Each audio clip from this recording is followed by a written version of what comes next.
Hello children, I am physics teacher number 8 Төле Gymnasium. My name is Nurman Tatibekov. The topic of today's lesson is Ohm's law. Learning objective. Use Ohm's law for a circuit unit with mixed connection of conductors. What is Ohm's law? Explain. Okay guys, let's watch a video about Ohm's law.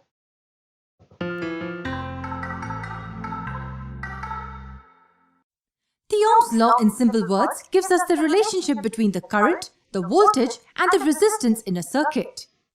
This tells us that the flow of current is directly proportional to the potential difference between the points and inversely proportional to the resistance. If the potential difference between 2 points is more, the current flowing through it will be more. And if the resistance is more, the current flowing through it will be lesser. This is assuming that the other factors are constant. Let's do a quick activity to understand Ohm's law. We would need a nichrome wire, a voltmeter, an ammeter, and 3 electric cells of very low voltages, somewhere in the range of 1 to 1.5 volts. First, we form a circuit like this, which has just one cell as the source. This is the nichrome wire, which is the resistance also. This is the ammeter, which is in series. This is the voltmeter, which is connected in parallel. And this is the plug key. We close the plug key and note down a few readings. We need to note down the reading in the ammeter and the reading in the voltmeter. Let the current and the potential difference be I1 and V1 respectively. In the second case, connect 2 cells in the circuit and note the respective readings of the ammeter and the voltmeter. Don't forget, the ammeter gives the value of current through the nichrome wire and the voltmeter gives the potential difference across the nichrome wire. Let's say the readings are I2 and V2 respectively. And then repeat the same procedure for the third case when 3 cells are used as the source. You will notice that as the number of cells increases, the current as well as the voltage increase. But are they increasing proportionally? To know that, we add an additional column at the right which calculates the value of V over I for each case. You will notice that the ratio of potential difference to the current in each case will approximately be equal. This tells us that the potential difference V across the ends of a wire is directly proportional to the current flowing through it.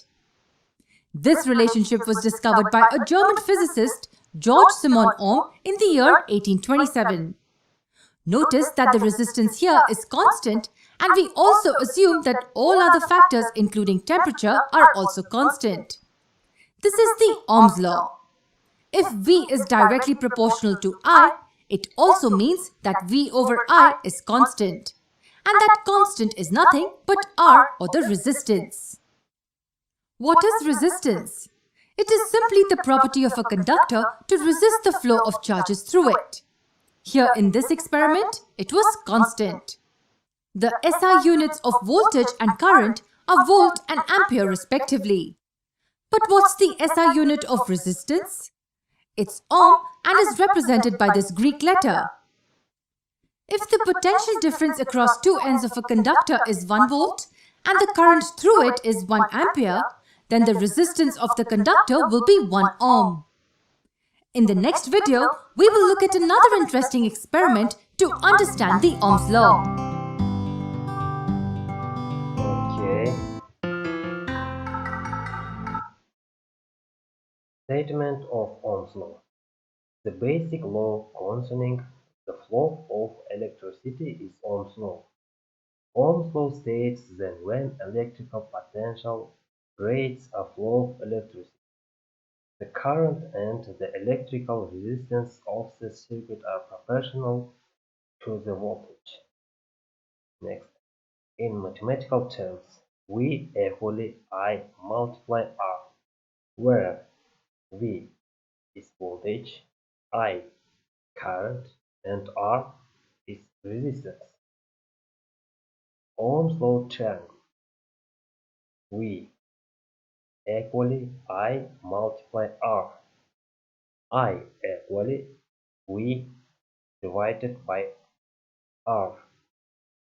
R equally V divided by I. Okay, next. Ohm found experimentally that in metal conductors R is a constant independent of V, a result known as Ohm's law.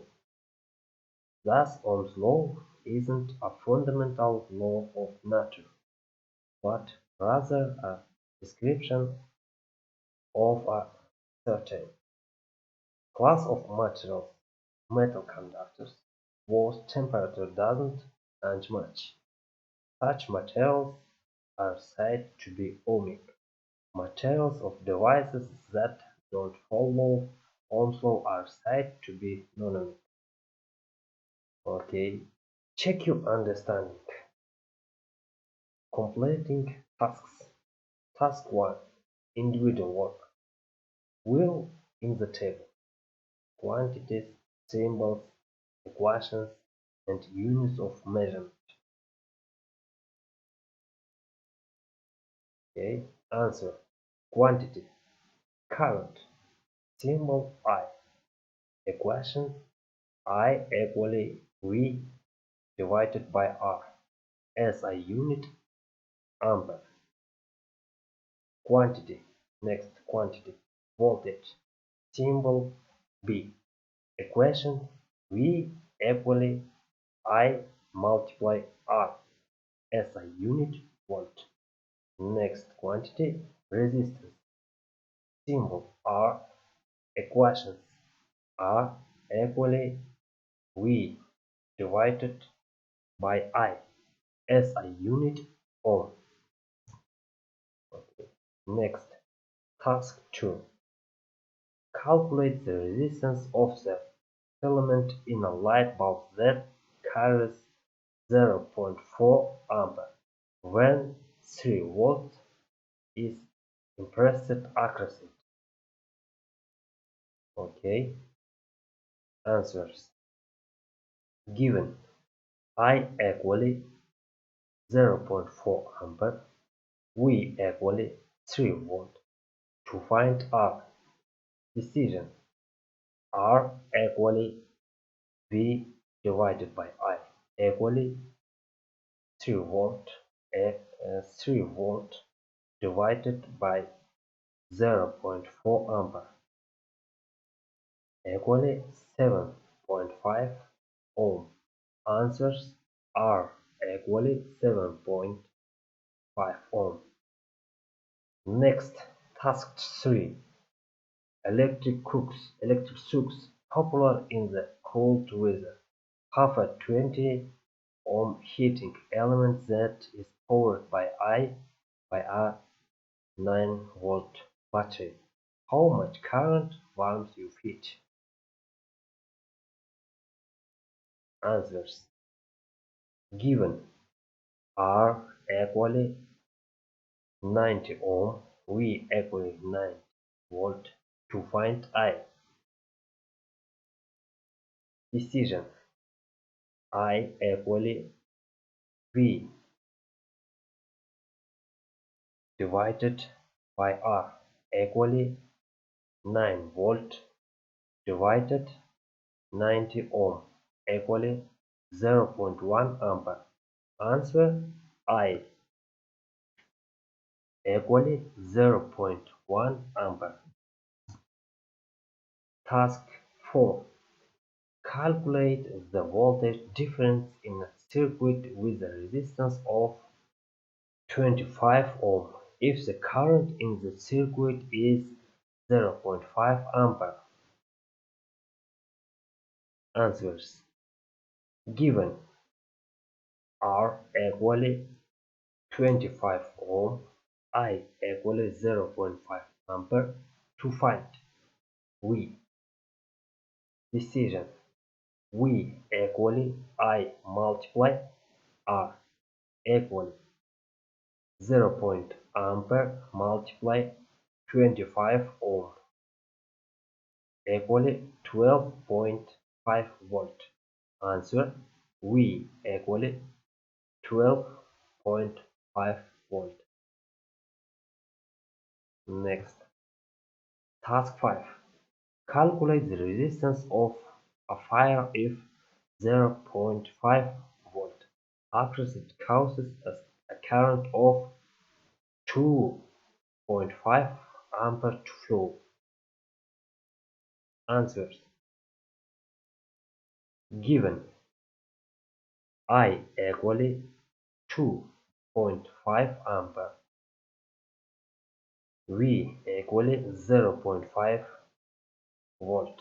To find R. Decision. R equally V divided by I equally 0.5 volt divided by 2.5 ampere equally 0.2 ohm. Answer. R equally 0.2 ohm. Okay, next. Reflection. 3 things I learned about. 2 ways I contributed to today's class connect. 1 question I still have. Children, our lesson is over for today. Goodbye, children.